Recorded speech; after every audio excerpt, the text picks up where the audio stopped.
Welcome to Business Line's State of the Economy podcast, where you'll find insight, analysis, and the story behind the numbers. Hello and welcome to the State of the Economy podcast. I'm Jyoti Datta. It's that time of the year when the budget is presented, and in an election year, as we understand, it'll be an interim one. But unlike several developed countries where health features prominently on the election agenda, that's not quite the case here. But that said, health is important to us citizens of the country, and for that reason, we try to lay out here the backdrop against which the interim budget is presented, especially in terms of healthcare and pharmaceuticals. And to do that, we have with us Ms. Shuchi Ray, partner with Deloitte, and whose expertise includes sectors like life sciences and healthcare tax practice. Thank you, Ms. Ray, for being here with us. Thank you. Good morning. Morning. So, while not trying to second guess the budget, but in a broad sense, do you think an election year means that sectors like health, for instance, could see an increased spending, especially in terms of the health insurance, the Ayushman Bharat program? So, considering that whatever steps that have been taken by the government in last few years, especially whether you see it from the digital perspective, where Ayushman Bharat Digital Mission, Sanjeevni, some of the National Health Stack, etc., that those kind of schemes have been introduced, along with the manufacturing sector from PLI, and now recently R&D incentives in from PRIP scheme that has been introduced. Considering that, it is very clear that all healthcare sector and healthcare is definitely one of the most important agenda in the minds of the government. And therefore, we believe that there is going to be an allocation, a good allocation to healthcare sector also, even in this year also as well. I believe, but considering that still our spending is just about 2.1% of GDP, which is definitely lower than the spending that we have in the developed countries. I think if we are able to cross that parameter, where we are able to also demonstrate to the world that we are able to spend more now in the healthcare, I think that's the expectation, and let's see whether we are able to, the government is able to meet that expectation or not. True. In fact, that was something that I was going to ask you about, because for the longest of time, we've been talking about 2.5% of GDP, and we're kind of inching there. But would an election be a reasonable trigger to see any sort of, hike on that? Right. So yes, definitely. I think this is one of the areas which the government is able to clearly demonstrate that they do take care of everyone. And as such, they have been able to issue a lot of schemes around it, not only keeping the companies in perspective, but also keeping public at large in perspective. Like, 10 years before, possibly no one would have thought of something like Ayushman Bharat. No one would have thought of some health insurance coverage, which we are now seeing that even in the rural areas where people were unable to spend money on healthcare, they are able to now, they have the access, and they are able to, with all these digital cards, etc., they are able to use those facilities. Possibly still a large chunk is left unattended, but maybe I think so lot of money which can be spent on the infrastructure and awareness of such kind of schemes. I think that's really going to be the key, so that the schemes that have been issued, they really get implemented. And if the allocation is made towards those kind of policies, I think that will really help. And I strongly believe that the government is definitely taking care of this sector. Even the recently the R&D incentive schemes, the PRIP scheme that has been issued. So the idea is that I don't make healthcare only accessible, but I also then go towards innovation. Right. We will come to the tax ops that you've spoken about. Just one other scheme that I wanted to ask you about is the Jan Aushadhi network of, medicine shops which give medicines and some, devices and at a lower cost. So, do you see any sort of a ramp up there?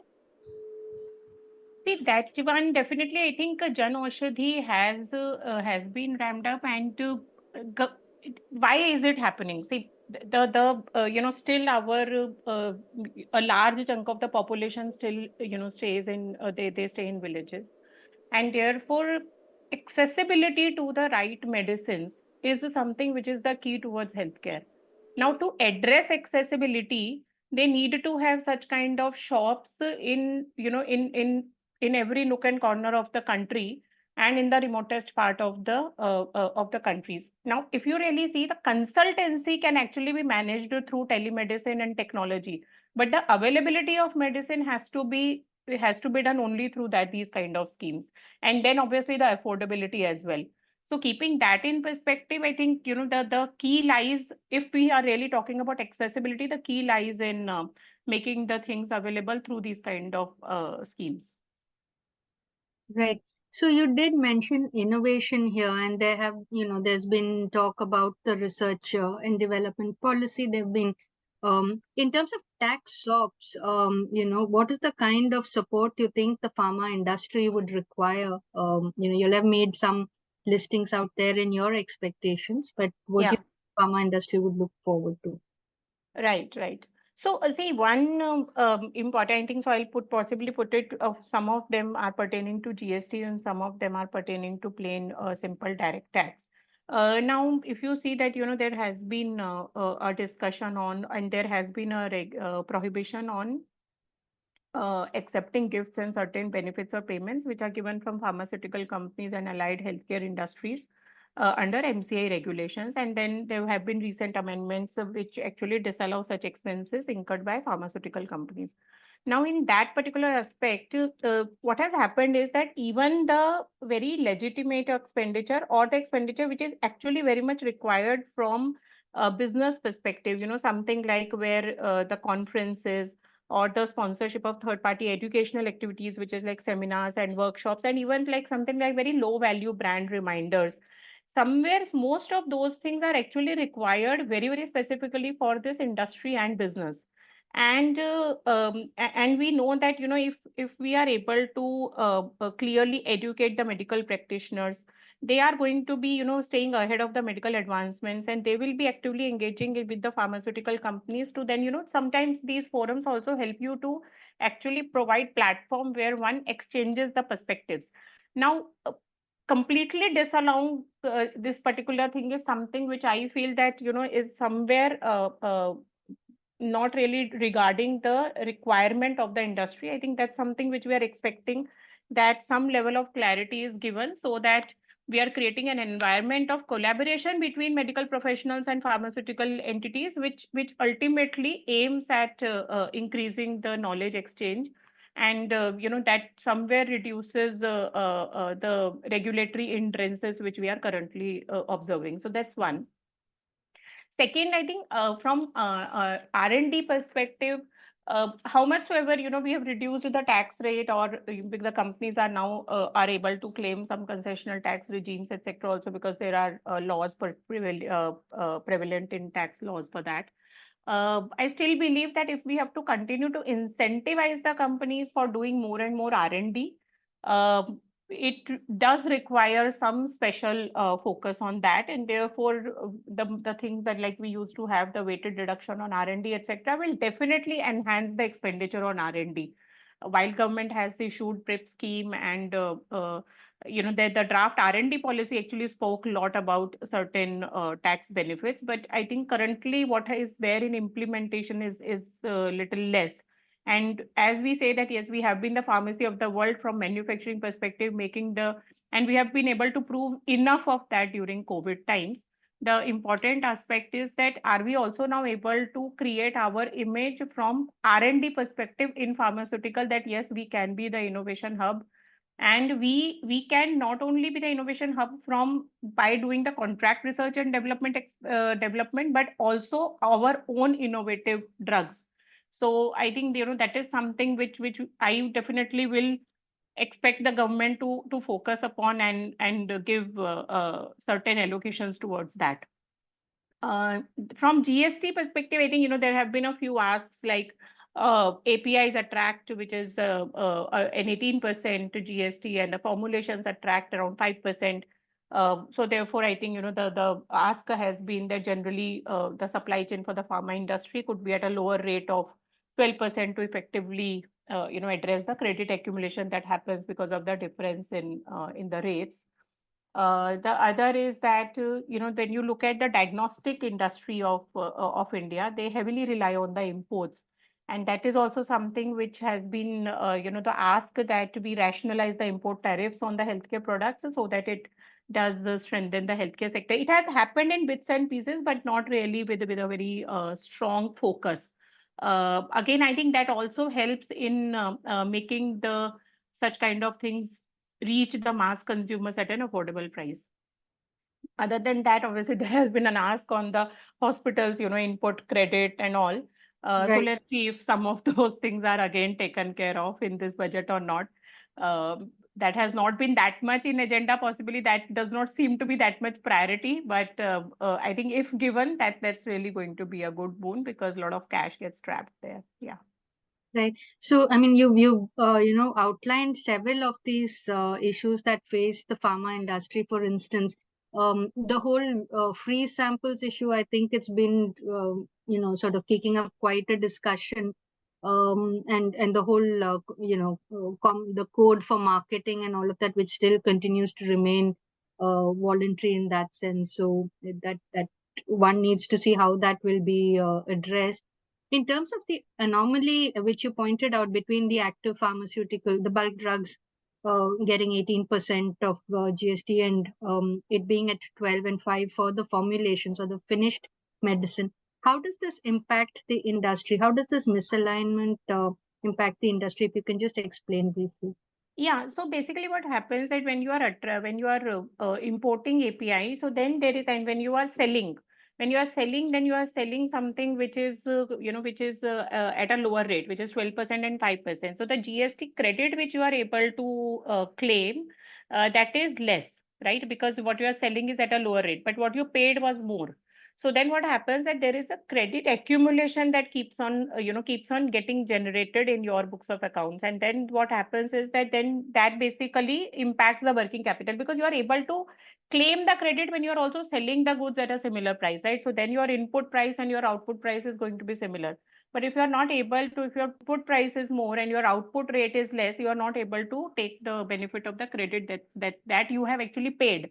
So that leads to more credit accumulation, and then obviously, we call it as a cash trapped because then it's somewhere impacting your working capital also. And then the idea is that okay, one can also obtain refund, but then it's an extra effort that one has to really put in to do that.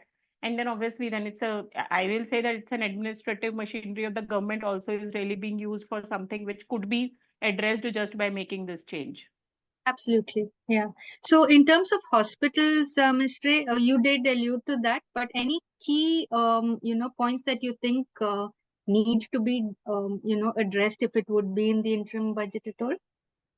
See, I think a few other things which we believe which are very strong, or not only pertaining to tax, but overall, I think one is that, how can we enhance the health insurance coverage? Still, we believe while, this is something which now people are being aware of health insurance, and especially I think COVID has really accelerated the awareness and the technology implementation also.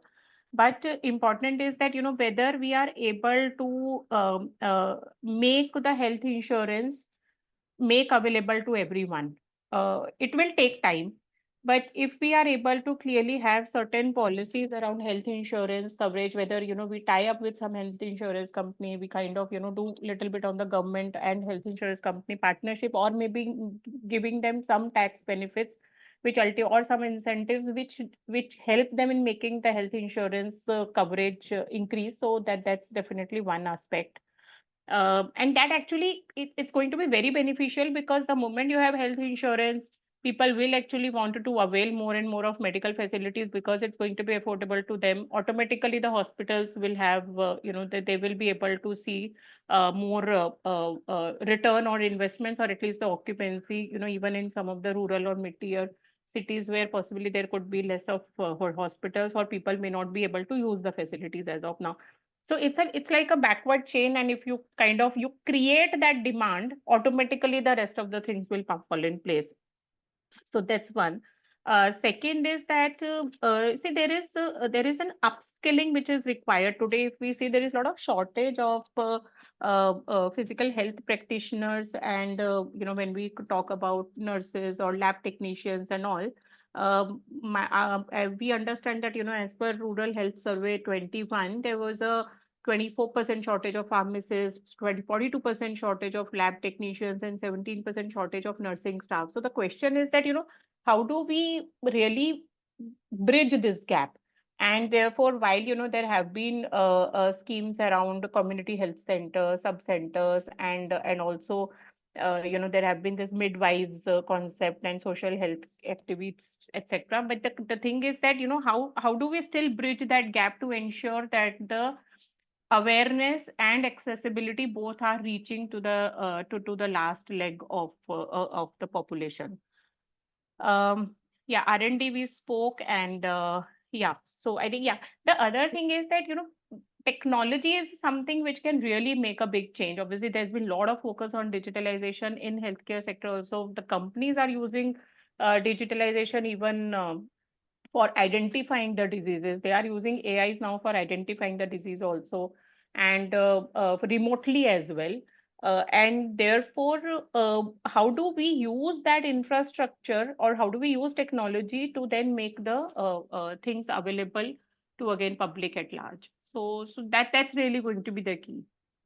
Right, absolutely. A lot to be spoken of, whether it's in terms of the digitalization or skilling, and of course the spending. One final question. I mean, I'm not sure this gets addressed in the budget, but it's something that you all have pointed out earlier as well. In terms of separate regulators for drugs and medical devices, you think that's a key requirement for the industry to be able to streamline and grow?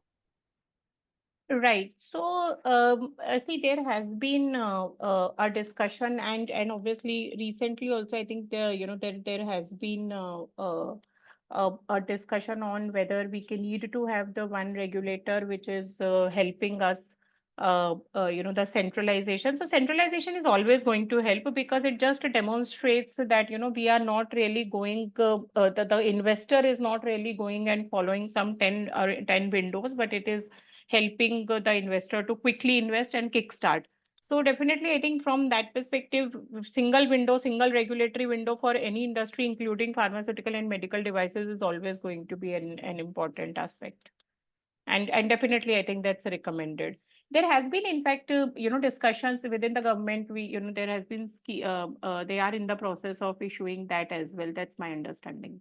Overall, I can tell you, Jyoti, what I have seen is that the if you see last 3 years also, not that everything in pharmaceutical and life sciences has been coming purely in the budget.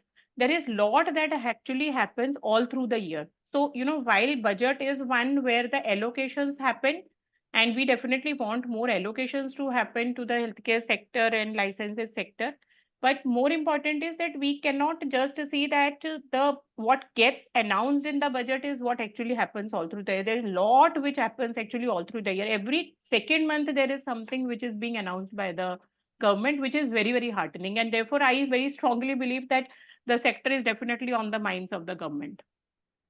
That's a good note to end on, and I agree with you there. There's just been a lot of initiatives that have been started, and we hope to see more traction on that as in the months that ensue. Yeah, thank you so much, Ms. Ray, for your time and insights. With that, we bring this conversation to an end. From the Business Line team and myself, thank you for your time.